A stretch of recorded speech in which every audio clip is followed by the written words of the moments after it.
falar aqui para incentivar você a estudar teologia. Por que é importante estudar teologia? Às vezes a gente tem uma ideia de que a teologia é só para pastor. Sim ou não? Então, teologia é para o pastor Fiore, teologia é para o pastor Jurandir, ou teologia é só para o pregador. O pregador tem que saber teologia, eu não. Né? Ou então, a ideia de que teologia esfria o crente. Quem já ouviu isso aqui? Teologia esfria o crente. Quem já ouviu? Seja sincero. Ah lá. Alguns só pensaram, eu não vou dizer. Mas tudo bem. Alguns pensam nisso. Teologia esfria o crente. E a gente vai falar aqui um pouquinho sobre a importância da teologia. Tem alguns minutinhos aqui ainda, antes de passar para o pastor Júnior. E a verdade é que todos nós somos teólogos. Existe até um livro do Sproul, que leva um tema chamado Somos Todos Teólogos. Se você é cristão, você é um teólogo. Se você é cristão, você produz teologia. Inevitavelmente. Tiago, eu não gosto de teologia. Você já está produzindo teologia. Aqui eu falei um pouquinho sobre isso ontem. A grande pergunta é, qual teologia você está produzindo? Se é uma boa teologia ou se é uma má teologia. Pense nisso. Se alguém chega para você e pergunta um assunto, igual esses dias chegaram para mim e perguntaram: Tiago, se Deus é bom, por que o mal existe? Se Deus é bom, por que Deus permite que a gente passe por tentações? Ou então alguém vai questionar você: eu fiz tudo certo, casei bonitinho, tive tudo certo, por que isso aconteceu na minha vida? Sempre fui alguém dedicado, por que coisas ruins acontecem com pessoas boas? São perguntas complexas, sim ou não? E que a teologia responde. Mas também tem perguntas mais simples. Alguém pode chegar para falar para você assim: estou desconfiado que fulano tá com inveja de mim, está com olho gordo. Aí você fala a verdade, repreende isso. Você está produzindo teologia, uma má teologia. A Bíblia não nos dá base para isso. O texto sagrado diz: quem tentará acusação contra os escolhidos de Deus, se é Deus quem os justifica? Se Deus é por nós, quem será contra nós? O sacrifício de Cristo Jesus não deixa brechas. Ou você crê em sua totalidade, ou você não crê. Veja como a teologia responde perguntas simples. Veja como a teologia influencia a nossa vida. Olha que interessante, o pastor falou aqui sobre o casamento. A teologia influencia o casamento, finanças, forma de você se comportar. Porque infelizmente nós somos doutrinados na vida em que a gente precisa saber o que eu posso fazer, o que eu não posso fazer. Você quer saber do pastor o que você pode fazer, o que você não pode fazer. Às vezes você vem para a igreja querendo ouvir uma mensagem que te diga o que você pode e o que você não pode. E a Bíblia não é um livro de leis que diz o que você pode e o que você não pode. A Bíblia te dá uma responsabilidade mediante aquilo que Cristo conquistou na cruz. Você é sacerdócio real, diga eu sou sacerdócio real, povo adquirido, escolhido por Deus para manifestar a glória de Deus a todos. Você pode glorificar a Deus por isso? Existem 4 áreas da teologia. 4 áreas, eu vou ser bem rápido aqui. A primeira área é a área da teologia histórica. Teologia histórica, onde você vai aprender sobre os pais da igreja. Está escrito até o livro de João, que viveu ali 90 depois de Cristo. Mas e depois? Quem veio? Os mártires. O que aconteceu? Qual o desenrolar? Por que a gente cultua como a gente cultua hoje? Será que lá atrás os nossos pais da igreja cultuavam assim? O irmão Paulo falava: agora vem aqui o meu irmão Timóteo, vai discursar aqui uma palavra. Como é que era a Bíblia na época de Cristo? Qual Bíblia Jesus lia? Qual idioma Jesus falava? São perguntas interessantes e a teologia histórica vai nos responder. Teologia sistemática é a segunda área, onde você sistematiza assuntos complexos da Escritura. Por exemplo, pecado. E aí você abre a gaveta e você encontra todas as informações. Cristologia. Qual a obra de Cristo? Jesus é 100% homem, 100% Deus? Como assim? Quer ver uma coisa interessante que eu estava pensando vindo para cá, e agora vocês cantando aqui? No céu, como será? Deus é espírito, sim ou não? Deus é espírito, sim ou não? Se Deus é espírito, Deus não tem corpo. Você poderá tocar Deus? Você poderá tocar em Deus? Sim ou não? Já pensou nisso? Você vai poder tocar em Deus? E Cristo? E Cristo? Jesus ressuscitou em um corpo, mas é corpo. É corpo. Assim como o seu corpo será glorificado. Por que Jesus falou para Maria: você escolheu a melhor parte? Eu vou poder tocar em Jesus. Eu vou beijar o seu rosto. Eu o abraçarei firmemente. E ele me abraçará. Você tem ideia disso? Veja como a teologia não esfria o crente, a teologia nos aproxima de Deus. A gente passa o dia pensando sobre tantas coisas, por que não pensar sobre as coisas de Deus? Às vezes eu e minha esposa fica lá horas falando sobre a eternidade, como será? E você fala: meu Deus, isso me dá força para prosseguir. Teologia sistemática explica isso. Cristologia. Teologia prática. Tudo isso você estuda no CETRO, tá? Teologia prática, evangelismo e discipulado, espiritualidade cristã, capelania, entre outras matérias. Eu vou encerrar porque meu tempo está acabando. Essa é a terceira área, teologia prática.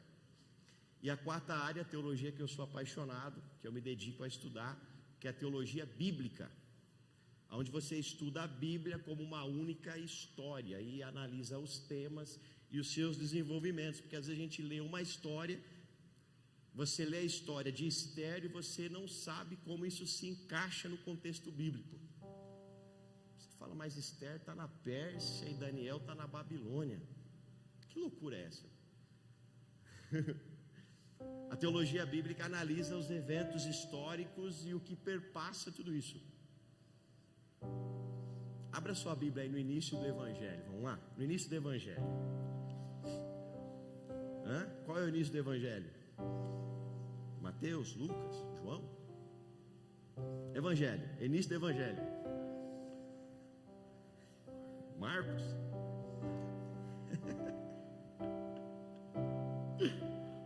Evangelho, início do Evangelho na Escritura. O primeiro Evangelho escrito foi Marcos. Certíssimo, certíssimo. Mas quando a Escritura começa a falar sobre Evangelho? Quando?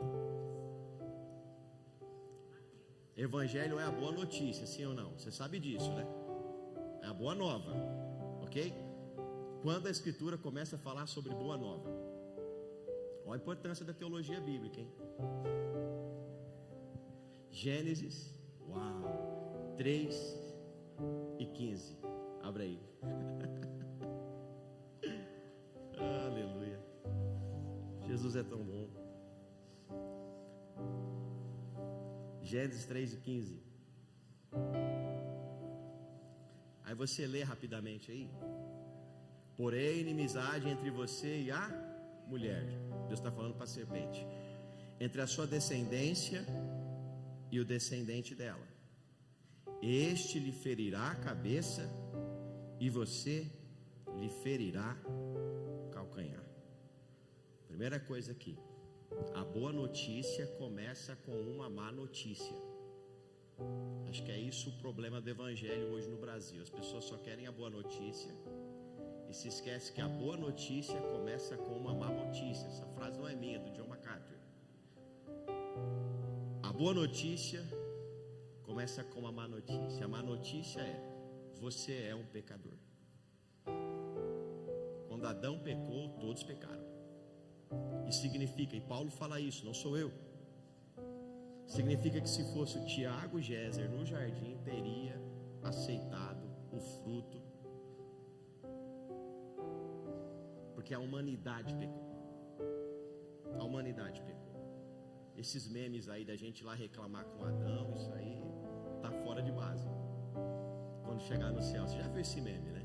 Vou reclamar com Adão. Vai falar assim que você teria aceitado bem antes do que eu. Mas olha que interessante, a má notícia é essa: você é um pecador. Mas a boa notícia é que da semente da mulher, a promessa é: nascerá um que esmagará a cabeça da serpente. A boa notícia é: você é um pecador. Aceite aquilo que é chamado de graça. Aceite a salvação que só vem por meio e através de Cristo Jesus. Não por obras, como diz o apóstolo Paulo, para que ninguém se glorie, mas a salvação vem mediante a graça. E isso não é dom de vós, é dom de Deus. Você tem a boa notícia aí no seu coração? Você tem essa boa parte dentro do seu coração? Entende a importância de estudar teologia? E para finalizar, já passar para o nosso querido pastor. Olha a importância da boa notícia. Imagine que você está caminhando aí em um cenário de guerra. Você já assistiu aquelas séries, né, de Apocalipse, The Walking Dead? Eu não assisto, a Andressa às vezes assistia. Já assistiu aquele cenário de guerra? Bombas caindo por todo lado, tudo destruído, aquela fumaça. Imagine que você está caminhando nessa cidade. Você consegue se imaginar lá? Caminhando. Você não sabe que horas pode vir o próximo ataque. Você não sabe o que você pode encontrar na próxima esquina. Tudo é aterrorizante, sim ou não? Tudo é aterrorizante. Mas de repente você escuta um barulho diferente. Você escuta e vai sendo conduzido por esse som, não é assim? Às vezes eu estou lá em casa e escuto uns saques assim tocando. Eu não sei quem que é o vizinho, mas eu tento acompanhar esses saques assim. Tento acompanhar o som. E você vai sendo conduzido por aquele som. E você se aproxima e percebe que o som vem de uma casa. Uma casa. E essa galera que está nessa casa, você percebe que é uma galera? As luzes estão acesas. Em um ambiente que tudo está apagado. Em que ninguém quer se manifestar. Em que todo mundo está escondido. As luzes estão acesas. Você percebe que é um cântico. Que tem gente batendo palmas. Que tem gente pulando. Que tem gente dando risada. Aí você vai chegando perto, chegando perto, chegando perto. Você fala assim: esse povo sabe uma coisa que eu não sei. Estou aqui num ambiente de guerra. Eu não sei que horas pode vir um próximo ataque. Eu posso morrer a qualquer hora. Esse povo está cantando, está pulando, está dando risada. Esse povo sabe uma coisa que eu não sei. O que você imagina? O que esse povo sabe? O que esse povo que está cantando sabe? Eles são os primeiros a saber que a guerra acabou. Eles são os primeiros a saber que a guerra já foi vencida. Esse povo é a igreja. A gente vive em um cenário de caos. Liga a TV para você ver. Cada dia uma notícia pior que a outra. Mas a igreja tem a boa notícia. Você sabe que a guerra já foi vencida. Você sabe que a promessa que Deus fez naquele dia no jardim já foi cumprida. Naquele deserto Jesus triunfou sobre Satanás. E na cruz ele cravou o seu pecado e o meu pecado. E no domingo que ele ressuscitou e a tumba está vazia até hoje, ele me deu vida e te dá vida de graça hoje aqui. Pergunta é: como é que você está vivendo? Você sabe da boa notícia? Por que você tem chorado tanto se a boa notícia nos faz cantar e pular de alegria? Saber que hoje o choro que eu sinto não é nada comparado com a alegria que me virá amanhã. Eu não só estarei no céu, eu morarei com Jesus, sentarei nas bodas do Cordeiro, tocarei o seu rosto, o abraçarei, direi: tu és o amado da minha alma. Ele dirá: tu escolhestes a melhor parte. Isso nunca será tirado de ti. Entra, bendito do Senhor, possuir por herança o que é preparado para os santos.